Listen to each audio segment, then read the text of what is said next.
오늘 우리에게 주신 하나님의 말씀은 사도행전 10장 1절에서 9절까지 말씀입니다. 말씀의 제목은 기도, 일상의 전투입니다. 기도에 집중해서 말씀을 전하려고 이 본문을 사실 단락으로 나누지 않고 그냥 기도가 언급된 부분으로 잘라서 그렇게 읽게 된 것을 양해하시기 바랍니다. 지난 시간 복습을 한번 해보겠습니다. 기도에 대해서 제가 벌써 네 번째 말씀을 드리고 있습니다. 첫 번째 기도의 말씀이 무엇입니까? 기도, 성령 충만의 길입니다. 기도는 성령 충만의 길입니다. 두 번째 기도에 대한 말씀이 기도, 하나님의 전신갑주를 입는 길입니다. 자, 지난주 말씀은 기도는 진멸의 점령전투라는 말씀이었습니다. 하나님께서 왜 우리에게 성령 충만을 주시지 않는 것일까요? 그냥 주시지 않는 것일까요? 왜 기도해야 주시는 것일까요? 쉽게 하나님께서는 성령 충만을 주기를 원하시지 않는 것일까요? 그래서 하나님께서는 좀 튕기다가 막 때를 쓰고 애를 쓰고 그래야만이 마지못해서 주는 척하며 그렇게 이렇게 밀당을 하시는 그런 것일까요? 하나님의 전신갑주를 입는 길이 기도라고 그랬는데 이 전신갑주가 굉장히 비싼 것이기 때문에 하나님께서 우리에게 그냥은 못 주시겠다 그렇게 말씀하신 것일까요? 정성과 노력을 보여야 된다 이렇게 말씀하시는 것일까요? 하나님께서 왜 기도해야 주신다, 기도해야 받을 수 있다 말씀하시는가? 하나님께서 독생자를 아낌없이 우리에게 주신 하나님이십니다. 그런 하나님이 아무것도 우리에게 아까워서 밀당을 하시면서 그렇게 주시는 하나님 아니십니다. 그런데 왜 하나님께서 기도해야 성령 충만을 주시고 기도해야 하나님의 전신갑주를 입을 수 있게 하셨는가? 그것은 바로 세 번째 설교의 제목에 답이 있습니다. 기도가 바로 진멸의 점령 전투이기 때문입니다. 하나님께서 이 세상의 죄악에 대해서 하나님은 전투를 하십니다. 하나님이 우리와 함께 전쟁을 일으키십니다. 근데 그 전쟁에서 이 세상의 왕이 이 마귀에 대한 우리를 죄로 끌어가고 있는 그 외부의 대적 세력에 대한 승리는 이미 완결되었습니다. 정복 전쟁은 완전한 승리로 끝이 났습니다. 그래서 우리의 대적 마귀는 주 예수님의 그 전쟁에 의해서 정복 전쟁에 의해서 확실히 그 세력이 꺾였습니다. 그런데 문제가 있습니다. 이 대적의 우두머리는 대적의 주된 세력은 완전히 꺾였지만 그 잔당이 남아있는 거죠. 그 대적의 잔재가 남아있습니다. 그 잔재가 어디에 있느냐 하면 그 잔재가 바로 우리 안에 있습니다. 이것이 문제예요. 우리 외부의 대적은 하나님이 선봉에 서셔서 전적으로 하나님의 능력으로 그렇게 파괴시키고 정복하여서 거꾸로 엎드려 주셨습니다. 그런데 이제 우리 안에 여전히 이 죄의 잔재를 가지고 있는 것이 문제. 예전에 그 마귀와 한통속이 되어서 짝짝꿍이 되어서 그렇게 장단을 맞추던 그 죄의 습성이 우리 안에 여전히 남아있는 것입니다. 이것은 우리 자신의 문제입니다. 이 마귀의 문제가 아니고 우리 자신의 문제인 것입니다. 이 부분이 해결되지 않았기 때문에 성령께서 우리 안에 와 계시지만 우리와 함께 하시지만 우리를 온전히 점령하실 수 없고 우리를 온전히 충만하게 다스릴 수가 없는 것입니다. 왜냐하면 이건 마귀의 문제면 쳐 부숴버리면 끝이 나는데 우리 자신의 문제이기 때문에 쳐 부숴서 없애버릴 수가 없습니다. 조심스럽게 다뤄야 되는 문제입니다. 이 우리 자신 안에 있는 이 죄의 잔재, 죄의 잔당들을 우리가 성령님과 함께 협력하여서 우리의 본래의 생명이 다치지 않으면서, 우리 자신이 다치지 않으면서 이 우리 안에 있는 죄의 잔재들을 털어내고 깨트리는 그런 작업들을 해야 되는데, 이 작업에는 반드시 우리가 참여해야 된다. 우리가 우리 안에 있는 죄를 내어놓고 그것을 성령님께 없애달라고, 깨트려달라고, 이것을 제거해달라고 그렇게 요청하는 가운데 함께, 성령님과 함께 이것을 하나씩 하나씩 떼내고 하나씩 하나씩 제거해가는 그런 작업들을 해야 된다. 이것이 진멸의 점령 전투입니다. 우리 안에 남아있는 죄의 잔재들을 완전히 소멸시켜가는 점령의 전투입니다. 이 전투는 실패해도 괜찮습니다. 영원히 실패하면 안 되지만 일시적으로 우리가 실패할 수도 있습니다. 그러나 다시 시작할 수 있는 전투입니다. 왜냐하면 정복 전쟁에서 이미 승리하였기 때문입니다. 이미 결정적으로 승리해서 적군의 수배의 항복을 받아 놓았기 때문에 이 잔당들을 처리하는 이 문제에 있어서 우리가 가끔 실패할 수도 있습니다. 그러나 다시 할 수 있는 기회가 있습니다. 이미 이겨놓은 전쟁이기 때문에 그 점령 전투, 그 국지전, 그 제잔재를 소멸하고 도말하는 그 지금 점령의 전투에 우리가 간혹 실패하더라도 그것으로 우리가 패배한 것이 아니라는 겁니다. 이미 승리하였기 때문에 계속해서 우리는 또 도전하고 또 전투하고, 그렇게 해서 결국은 모든 잔당들을 몰아내는 그런 날까지 가게 되는 것입니다. 이것이 하나님께서 우리에게 주신 구원의 복입니다. 한 번의 정복전쟁으로 우리의 구원이 이미 결정적으로 승리를 이루어서 완성이 된 것으로 우리가 그렇게 볼 수 있지만은 아직 남아있는 이 점령의 전투가 있다는 것 기억하시기 바랍니다. 이것을 우리가 완결해 내야 됩니다. 근데 이 점령 전투는 승리가 보장된 전투입니다. 중간에 우리가 간혹 실패할 수도 있고 간혹 넘어질 수도 있지만은 결국은 승리할 것이기 때문에 우리는 확신을 가지고 우리는 담대하게 이 점령 전투에 나설 수 있게 됩니다. 우리 안에 있는 죄들, 우리 안에 있는 죄의 잔재들입니다. 바로 가나안입니다. 하나님께서 이 가나안에 죄악이 가득 차도록 기다리신 이유가 우리에게 보여주시는 것입니다. 우리 자신이 우리 자신의 모습을 보면서 죄악이 가득 참을 그렇게 인식하게 하신 것입니다.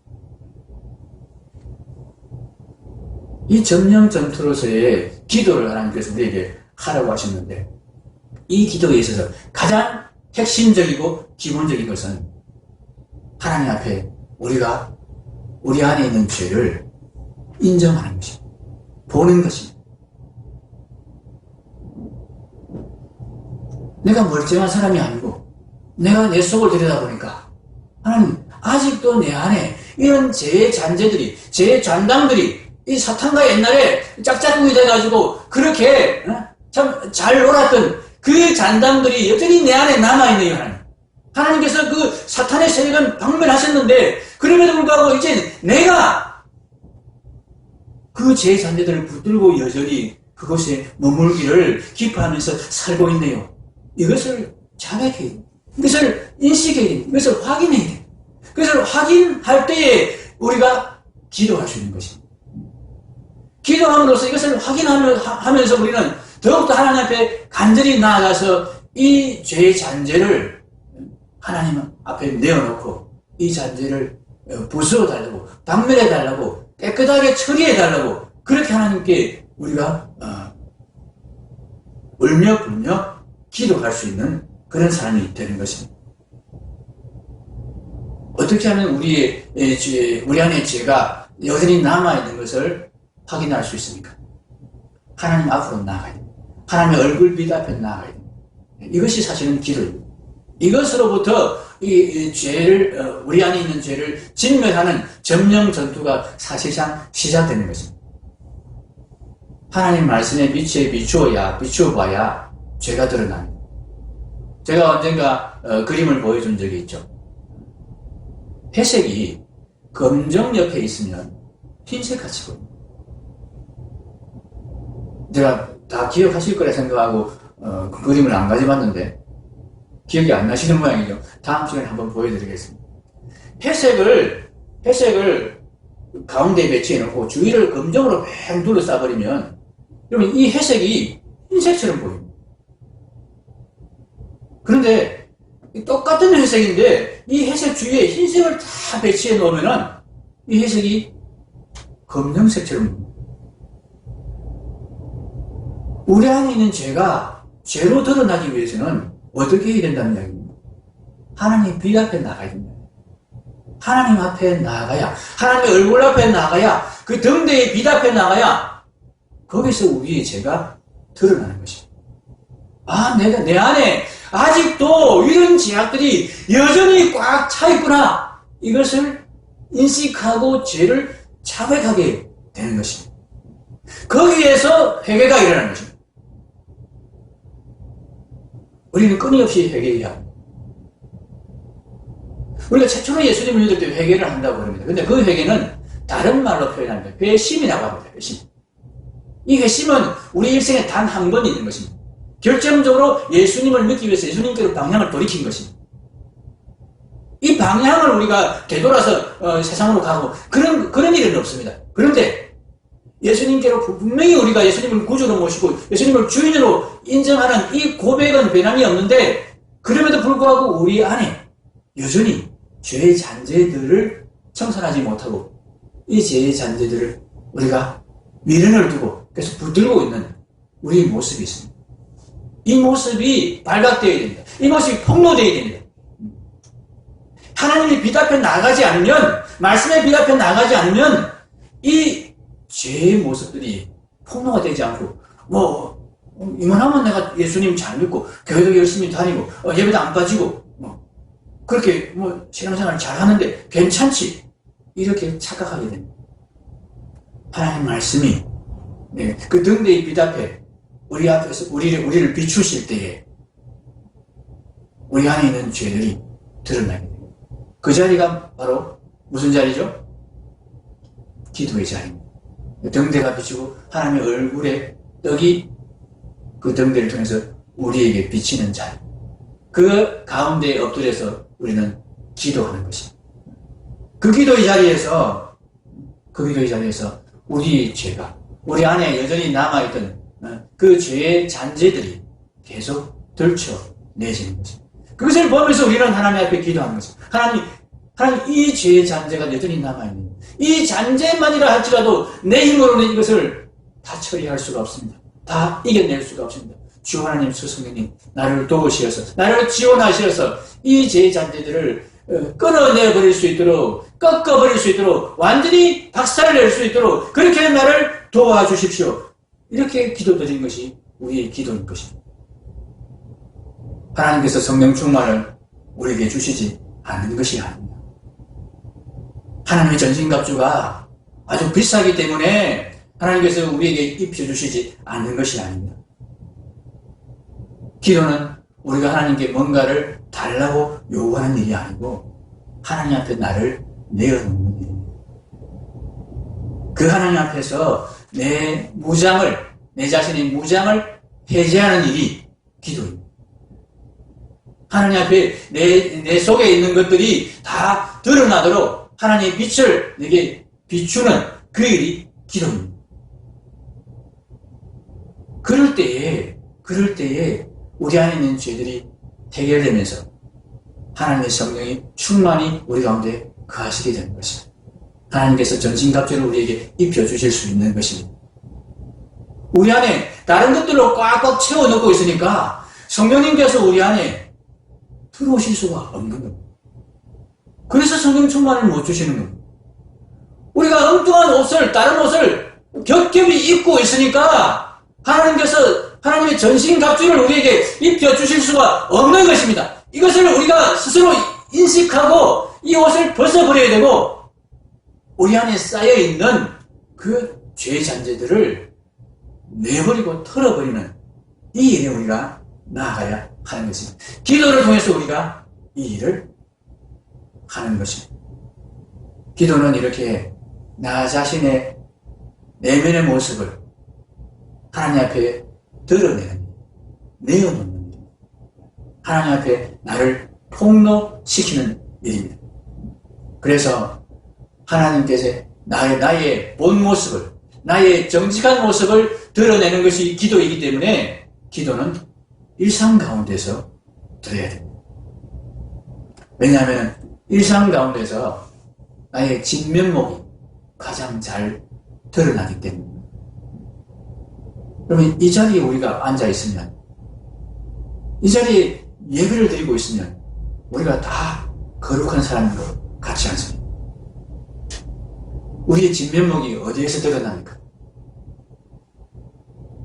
저 밖에 가야 드러납니다. 저 밖에 가서 친구를 만날 때, 저 밖에 가서 직장 생활을 할 때, 그때 우리의 진면목이 드러나는 것입니다. 그때 하나님 앞에 우리가 나가야 됩니다. 그때. 지금 이 시간에 우리가 하나님 앞에 기도할 때는 우리가 우리 자신을 잘 몰라요. 경건한 마음으로 찬송도 드리고 참 말씀을 집중해서 듣고 있는 내 모습이 이만하면 그래도 괜찮아 보이는 그런 착각에 빠질 수가 있습니다. 그런데 친구하고 멱살 잡고 싸우고 있는 그 순간에 딱 하나님께 기도할 생각이 났다. 그때 우리의 기도가 어떤 기도이겠습니까? 하나님, 어찌하면 좋습니까? 하나님, 나를 좀 불쌍히 여겨주십시오. 우리가 그런 기도 할 수 있게 되지 않겠습니까? 그런 기도하게 만들기 위해서 하나님께서는 이 땅에 마귀를 거꾸로 떨어져 놓고는 완전히 없애지 않고 제한적이지만 우리에게 영향을 미치도록 이 땅에 내버려 두셨습니다. 마귀는 끊임없이 분명히 예수님에 의해서 그 머리가 밟히고 거꾸로 졌지만 결정적인 패배를 당했지만 여전히 지금도 우리 편만 있으면 우리를 유혹하려고 그러고 우리에게 참 뭔가를 해보려고 시도를 합니다. 하나님께서 그 마귀를 없앨 능력이 없으셔서 없애지 않으신 것 아닙니다. 우리의 이 진면의 점령된 두 기도에 필요하기 때문에 하나님 내버려 두신 거죠. 마귀가 우리를 유혹합니다. 그러면 우리 안에 있는 옛 죄의 잔재들, 예전에 마귀와 짝짝꿍을 했던 그 죄의 단당들이 우리 안에서 일어나서 마귀를 향해서 같이 마주 나가려는 그런 움직임이 일어나는 것입니다. 그때에 성령께서 우리 안에서 탄식하십니다. 자, 이 상황이 우리의 상황입니다. 우리 마음에 이런 갈등들이 일어나는 거죠. 마귀를 따라가고 싶고 그 죄 유혹에 넘어가고 싶고 같이 동참하고 싶은데 성령께서 참 탄식하시는 그 성령께서 또한 제지하시는 그런 상황에서 우리가 이러지도 못하고 저러지도 못하고 하는 갈등 상황이 우리 안에 일어나게 되는 것입니다. 우리가 만약에 우리가 일상을 떠나서 우리의 직장을 떠나서 우리 사회생활을 떠나서 저 수도원에 들어가서 그렇게 생활하거나 또 뭐 좀 약하긴 하지만은 여러분이 정말 교회에서만 생활하게 된다면 저처럼 말이죠. 이런 갈등이 그만큼 덜 할 수 있을 것입니다. 물론 교회에서 주로 생활하는 목사에게도 갈등이 없는 것은 아닙니다. 왜냐하면 교회 안에 여러 가지 갈등 부분들이 많이 일어나기 때문에 그렇습니다. 그런데 일상생활 속에서 우리는 더 분명하게 이런 갈등들을 경험할 수밖에 없다는 것입니다. 왜 그렇게 갈등을 경험하게 하십니까?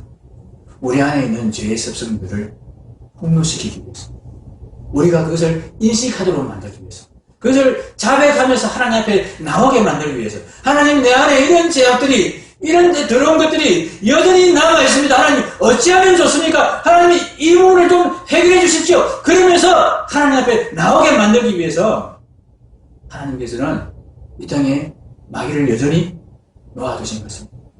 사탄의 잔재들, 세력들을 여전히 우리를 유혹하도록 허용하신 것입니다.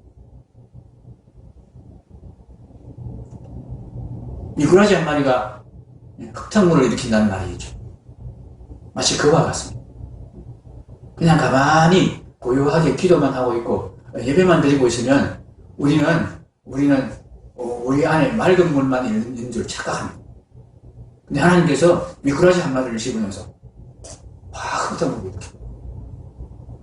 우리 마음 밑바닥에 얼마나 더러운 찌꺼기들이 가라앉아 있는지를 들추어내십니다. 그때 우리가 기도해야 되는 거죠. 우리에게 기도하라고.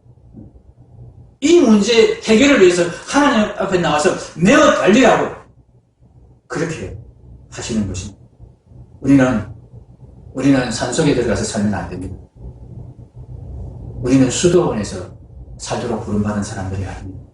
우리는 일상생활 속에서 이 진흙탕 속에서 그렇게 살면서 그 속에서 기도하도록 그렇게 부름받은 사람들입니다. 오늘 말씀을 보면은 고넬료라는 사람이 나오죠. 그는 기도의 사람이었습니다. 그가 얼마나 기도했느냐 하면은 하나님께 항상 기도하더니 2절에 그렇게 되어 있습니다. 항상 기도할 수 있을까요, 여러분? 이 항상 기도했다는 말씀이 무슨 뜻일까요? 밥도 안 먹고 기도했다는 말일까요? 아니겠죠. 잠도 안 자고 기도했다는 말이 아니겠죠.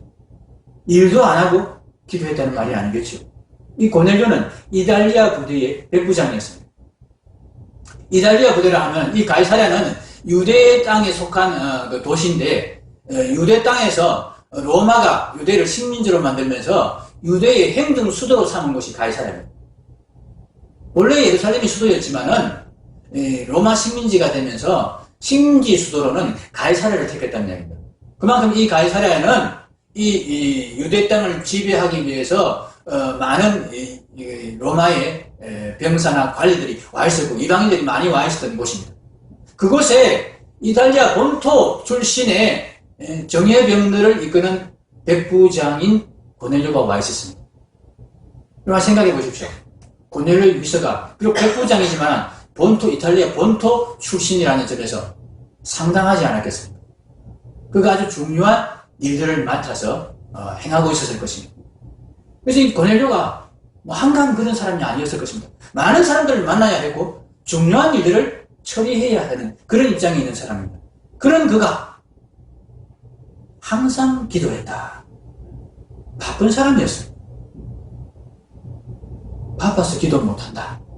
그런 말씀 하시면 안 됩니다.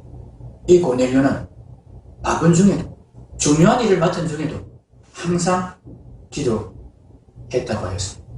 고넬료가 항상 기도했다는 그 의미가 무엇인지를 우리가 3절에서 찾아볼 수 있습니다. 하루는 제9시쯤 되어 환상 중에 밝히 봄에 이렇게 기록하고 있습니다. 9시쯤에 환상을 보았다. 이 9시가 지금 우리 시간으로 몇 시냐 하면은 오후 3시를 말합니다. 오후 3시. 아침 6시부터 시간을 계산을 합니다. 저녁 6시부터 시간을 계산하고 유대인들은 이 6시가 시간의 기산점입니다. 해가 뜨는 시간, 해가 지는 시간 이렇게 됩니다. 그래서 6시부터 9시면 오후 3시가 맞지 오죠? 이 오후 3시에 고넬료가 환상을 보았다. 이 환상을 고넬료가 뭐 하다가 보았을까요? 일을 하다가 환상을 보았을까요? 아니면 잠을 자다가 환상을 보았을까요? 물론 일을 하는 중에 있었을 것입니다. 근데 일을 하다가 환상을 보는 사람은 없습니다. 일의 정신이 팔렸기 때문에. 오후 3시인데 백부장 고넬료가 바쁘게 일해야 될 고넬료가 잠을 잤다는 것도 말이 안 됩니다. 보통 꿈속에 환상을 보는 일이 많지 않습니까? 그런 것이 아닙니다. 대낮입니다. 그런데 고넬료가 환상을 보았다. 그가 일을 잠시 멈추고 기도했다는 이야기입니다. 이 오후 3시, 제9시는 유대인들이 전통적으로 기도하는 시간. 유대인들은 전통적으로 하루에 3번 기도했습니다. 제3시, 제6시, 제9시가 일반적인 유대인의 기도 시간입니다. 제3시는 6시부터 시작해서 3시니까 9시를 말하는 거예요. 제6시는 정오를 말하는 것입니다. 제9시는 오후 3시를 말하는 것입니다. 이 제3시에 대해서는 다른 의견이 있는 분들도 있습니다. 제3시가 아니고 0시였을 것이다. 그래서 오전 6시, 그리고 정오, 오후 3시 이렇게 3번 기도했다는 분들이 있고, 또 어떤 분들은 오전 9시, 정오, 그리고 오후 3시 이렇게 3번 기도했다 이야기하는 분들이 있습니다. 어쨌든 3번을 기도하는 것이 유대인의 전통적인 기도 습관이었습니다. 유대인들이 이렇게 3번의 시간을 정해서 기도를 했다는 것에 오늘 말씀에서 여러분 생각해야 될 부분이 있습니다. 그러면 오전 6시든 오전 9시든 하루의 일과를 시작하면서 유대인들은 기도를 했다는 거예요. 이것이 그 하루의 일상과 관련돼서 그들이 기도를 했다는 의미가 되는 것입니다. 두 번째 기도 시간은 정오였습니다. 그야말로 일과 중에서 기도했습니다. 하루의 중간에 기도를 한 것입니다. 하루의 중간에서 뒤를 돌아보고 또 앞을 내다보면서 하나님 앞에 내가 얼마나 경건하게 말씀대로 제 유혹에 굴하지 아니하고 그렇게 순종하며 살았는지를 그렇게 점검하는 기도를 했던 것입니다. 그리고 마지막 오후 3시의 기도. 3시면 아직 해가 한참 남아있을 때입니다. 왜 일을 마무리하고 기도를 하지 않았을까요? 마무리하기 전에 기도를 해야 되기 때문에. 마무리하기 전에 이 죄에 혹시 내가 죄에 계속 이끌려가고 있지 않은가? 이 죄의 습성이 나를 지금 계속 이끌어가고 있지 않은가? 그렇다면은 이 오늘의 일과를 마무리하기 전에 이것을 되돌이켜서 이것을 점검해서 원상태로 제대로 된 길로 돌이킬 수 있는 그 기회를 얻어야 되기 때문에 일과를 마무리하기 3시간 전에 기도함으로써 최종 점검을 하려고 했던 것입니다. 다 끝내놓고 기도해봐야 돌이킬 수 있는 여지가 없습니다. 유대인들의 기도가 이렇게 3번 이루어졌다는 것은 이 기도가 일상의 기도였다는 것입니다. 일상 가운데서 나의 삶 가운데서 참 하나님의 말씀대로 순종하는 그 일을 목표로 그들이 기도했다는 것입니다. 단순히 하루를 다 지내놓고 하나님 되돌아보면서 하나님 오늘도 하나님 지켜주시니 감사합니다. 우리를 구원하신 하나님의 은혜가 내게 족합니다. 이렇게 기도한 기도가 아니었다는 얘기입니다. 우리가 하루의 일과를 다 마치고 또 모든 생활이 다 끝난 다음에 자기 전에 하나님 앞에 감사의 기도를 드리는 것 참 귀한 일이고 좋은 일입니다. 그런데 우리의 기도가 거기에 그쳤으면 안 됩니다.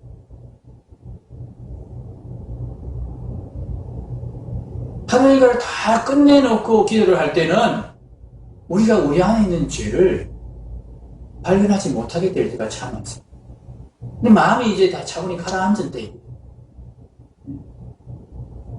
김집 사하고 멱살을 싸우고 있었던 그때의 그 속에서 일어나던 그 혈기가 이미 다 가라앉아 있어서 마치 내가 혈기가 없는 사람인 것처럼 착각하게 만드는, 착각을 일으키는 그 시간이 마지막 잔날이 들기 전에 시간인 것입니다. 그때는 그냥 감사와 조용한 하나님 앞에서 참 조용한 기도, 그런 기도에 불과한 기도밖에 우리가 드리지 못할 수가 있습니다. 정말 그 현장에서, 내 삶의 현장에서 내 안에서 부글부글 일어나는 그 죄의 잔재들을 놓고 하나님 앞에 하나님 이걸 어떻게 하면 좋습니까? 지금 하나님 앞에 내가 기도하는 이 순간에도 이 울분이, 이 혈기가 가라앉지를 않습니다. 이 죄를 어떻게 하면 좋습니까? 그렇게 하나님 앞에 내 죄를 내어놓고 그렇게 아뢰는 그 기도가 이 진멸의 점령전투의 기도고 우리가 일상적으로 드려야 되는 기도인 것입니다. 우리가 이런 기도를 드리기 위해서 우리의 기도가 우리 안에 있는 이 죄의 잔재를 진멸하고 완전히 점령해서 없애버리는 그 기도를 드리기 위해서 우리의 기도가 일상에서 드리는 기도가 되어야 한다는 것입니다. 참 바쁜 세상입니다. 너무나 빨리 돌아가는 세상입니다. 그 가운데서 우리가 기도를 한다는 것은 그것은 참으로 쉽지 않습니다. 어떻게 하면 일상 가운데서 우리가 기도할 수 있습니까? 시간을 정해놓고 기도합니다.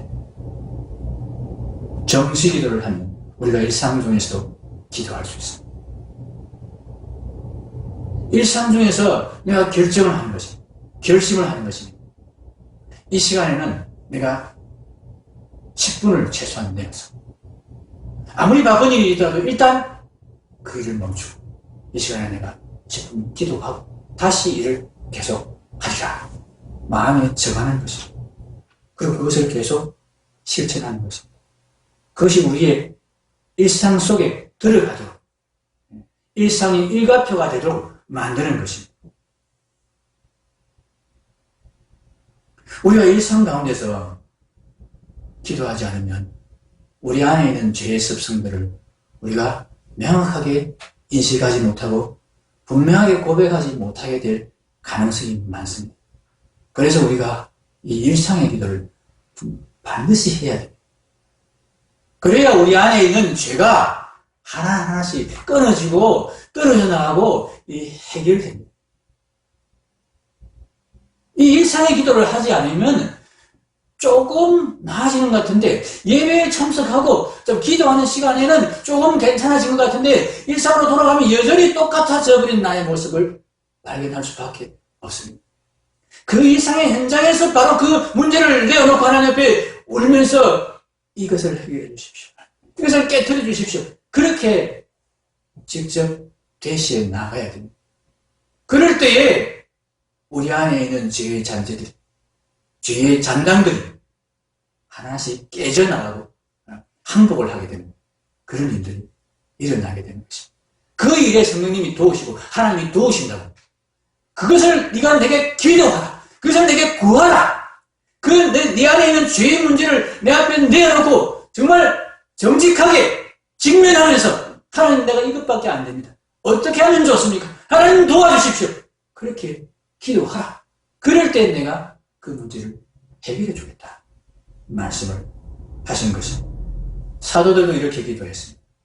이미 성령 충만한 그들조차도 계속 성령 충만을 누리기 위해서는 일상의 기도, 정시 기도를 할 수밖에 없었던 것입니다.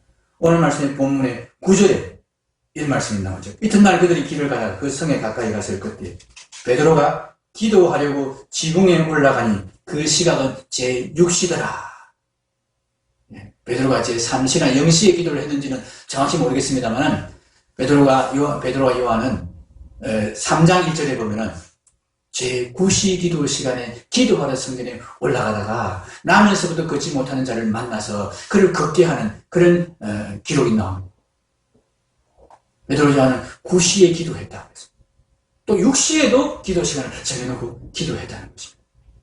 이렇게 일상 가운데서 하루의 일과 가운데서 그들은 기도 시간을 정해놓고 기도를 했습니다. 사도니까 베드로 요한이니까 목사니까 그렇게 시간을 정해서 기도할 수 있지. 우리 같은 직장인들은 못해요. 고넬료가 했습니다. 우리가 똑같이 바쁜, 아니면 어쩌면 우리보다 더 바쁠 수 있는 군인인 고넬료가 시간을 정해놓고 기도를 했습니다. 그를 가리켜서 항상 기도하는 사람이다. 그렇게 성경이 기록하고 있습니다. 우리가 이 일상의 기도를 해야 됩니다. 그래야 우리 안에 죄가 해결이 됩니다. 우리 안에 있는 죄의 잔재가 해소가 됩니다. 이 잔당들이 떨어져 나가고 쫓겨져 나가고 깨어져 나가야만이 성령께서 온전히 우리를 점령하셔서 우리를 지배하시는 성령 충만에 이르게 됩니다. 우리가 성령 충만의 은혜를, 성령 충만의 놀라운 은사들을, 능력들을 우리가 누릴 수 있게 되는 것입니다. 우리가 맡고 있는 것입니다. 하나님은 우리에게 성령 충만을 안 주시는 것이 아닙니다. 우리 안에 제가 아직도 이 잔담들을 우리가 없애지 않고 이것을 쫓아내지 않고 계속 우리 안에 꽉 채우고 있으니까 성령께서 우리를 마음껏 주관하실 수가 없는 것입니다. 일상 가운데서 우리 안에 일어나는 이 흙탕물들을 우리가 보아야 됩니다. 그 흙탕물을 들고서 하나님 앞에 나아가서 우리가 이 문제를 해결받기 위해서 기도해야 합니다. 이렇게 할 때 우리가 이 진멸에 우리 안에 있는 죄의 잔당들을 진멸하는 정령 전투에 승리할 수 있습니다.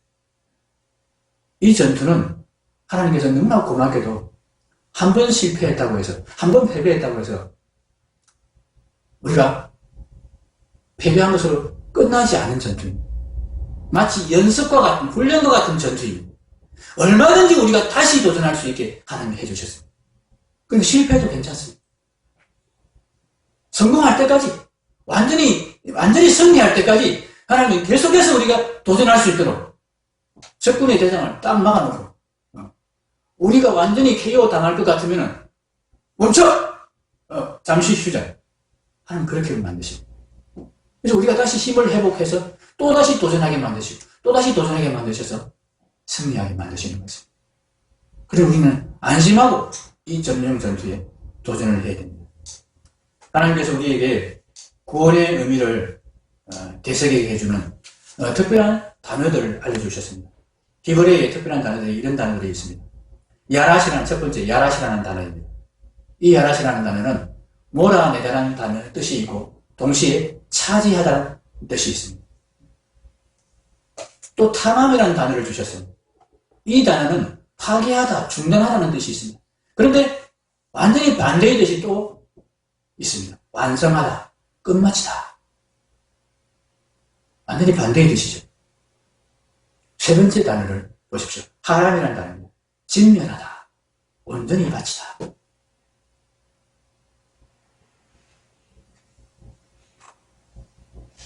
우리에게 이 모든 단어들은 한결같이 우리의 구원이 몰아내고 파괴하고 첫 번째 뜻을 보십시오. 몰아내다, 파괴하다, 진멸하다. 몰아내고 파괴하고 진멸하는 과정을 통해서 차지하게 되고 완성하게 되고 온전해짐을 가르치고 있는 것입니다. 히브리어 단어에만 있는 특별한 뜻입니다. 이 구원의 복음을 우리에게 알려주는 언어로 쓰이다 보니까 이 단어들에게 이런 이중의 뜻이 생겨난 것입니다. 몰아낼 때 차지하게 되고 파괴할 때에 완성하게 되고 진멸할 때에 온전해지는 구원이 하나님이 우리에게 주시는 구원입니다. 우리 안에 있는 죄를 완전히 몰아내고 죄의 잔당들을 완전히 파괴할 때에 그것을 진멸할 때에 하나님의 성령이 우리를 온전히 점령하시고 차지하셔서 우리를 온전한 생명의 사람으로 온전한 하나님의 사람으로 만들어 가실 것입니다. 이를 위해서 하나님께서 우리에게 기도를 하라고 하셨습니다. 일상의 기도를 하라고 하셨습니다. 일상 가운데서 시간을 정해놓고 바쁘지만은 항상 기도하는 사람이 되라고 하셨습니다. 우리가 시간을 정해놓고 계속 그 시간에 기도하게 될 때, 반복적으로 그 시간에 기도하게 될 때 우리의 기도가 항상 드리는 기도가 되는 것입니다. 우리의 생각에, 우리의 삶 속에 항상 기도가 염두에 있게 되는 것입니다. 이것이 바로 항상 드리는 기도요. 이것이 일상의 기도요. 이것이 정시 기도입니다. 이 기도를 여러분이 저와 함께 시작하시기를 바랍니다. 마음을 정하고 오늘 찬양도 우리가 바꿔서 불렀죠. 내 마음이 확정되었다. 이 고백을 드리면서 기도하기도 정시기도 하기 그렇게 우리가 결심을 하면 좋겠습니다. 첫 번째, 처음에는 한 번으로 여러분 시작하셔도 좋습니다. 하루에 한 번을 시간을 정해서 정시기도하고 정하십시오. 그렇게 한 번을 할 수 있으면 이제 나중에는 두 번도 할 수 있고 세 번도 할 수 있습니다. 많은 시간을 꼭 하지 않으셔도 됩니다. 정해진 시간에 하는 것이 정말 중요합니다. 일상 가운데서 하는 것이 중요합니다. 이 일상의 기도를 통해서 우리 안에 있는 죄의 잔재를 온전히 진멸하고 성령의 충만을 누리는 하나님의 전신갑주를 입게 되는 은혜를 누리시는 저와 여러분이 되시기를 주님의 이름으로 축복합니다. 기도하겠습니다.